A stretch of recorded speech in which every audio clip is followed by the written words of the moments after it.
Hi అండి. ఎలా ఉన్నారు అందరూ? పండగొచ్చేస్తుందండి. పండగలో హడావుడి లేకుండా కొన్ని పదార్థాలనైతే ముందుగా మనం రెడీ చేసి పెట్టేసుకోవచ్చండి. అందులో ముఖ్యమైనది మొదటిది పులిహోర అన్నమాట. పులిహోర పులుసుని ఎలా తయారు చేసుకోవాలి? వాటికి ఏమేం కావాలో చూసేద్దామండి. కాబట్టి ముందుగా మీరు దీనికి సంబంధించి ఓ పావు కేజీ చింతపండు తెచ్చుకోండి. పావు కేజీ అంటే కొంచెం ట్రైలేసుకోండి. నేను అలానే మీకు చేసి చూపిస్తాను. నేను తీసుకున్నానండి ఇది పావు కేజీ. ముందు ముఖ్యంగా ఇందులో ఎటువంటి ఇసక, నెక్స్ట్ ఎటువంటి చెత్త లేకుండా శుభ్రం చేసేసుకోండి. దీన్ని ఒక గిన్నెలో వేసి కొంచెం వేడి నీళ్ళేసి మనం పొయ్యి మీద పెట్టి నానబెట్టుకుందామండి. అలాగే ఇందులోకి పచ్చిమిరపకాయలు, బెల్లము, అల్లము, రుచికి తగ్గ ఉప్పు కూడా పక్కన పెట్టుకోండి. ఇప్పుడు నేను చెప్పాను కదండీ! వేడి నీళ్ళు అంటే కొంచెం నీళ్లు పోసి పొయ్యి మీద పెట్టి చింతపండుని ఉడకబెట్టామంటే మనకి గుజ్జు బాగా ఎక్కువ వస్తుందండి.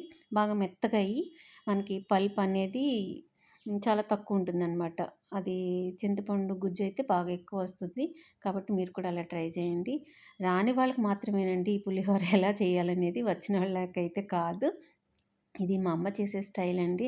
ఎవరికైనా అమ్మ చేతి వంటల్లో అద్భుతమైనది ఏదో ఒకటి ఉంటుంది కదా! నాకైతే మా అమ్మ చేతి వంట, మా అమ్మ చేసే వంటల్లో పులిహోర అంటే నాకు చాలా ఇష్టం అండి. దాన్ని ఎలా చేయాలో ఈరోజు మీకు చూపిస్తాను. ఇదిగోండి ముందుగా వేడి నీళ్ళేసి నేను నానబెట్టుకున్న చింతపండు మొత్తం ఇలాగా పిసికేసుకొని ఒక జల్లెడ తీసుకొని జల్లెడలో వేసి మొత్తం అంతా వడకట్టేసుకోండి. ఇలాంటి దాంట్లో అయితే మనకి మెత్తటి పల్ప్ అయితే వచ్చేస్తుందండి.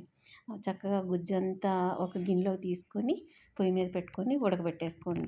ఈ ఉడకబెట్టుకుంటున్నప్పుడే కొంచెం మన రుచికి తగ్గ ఉప్పు చూసుకొని వేసుకోండి. దాంతోపాటు మిక్సీ పట్టిన అల్లం పేస్ట్, కొంచెం బెల్లం, మీ రుచికి తగ్గ బెల్లం అయితే కంపల్సరీ వేయండి.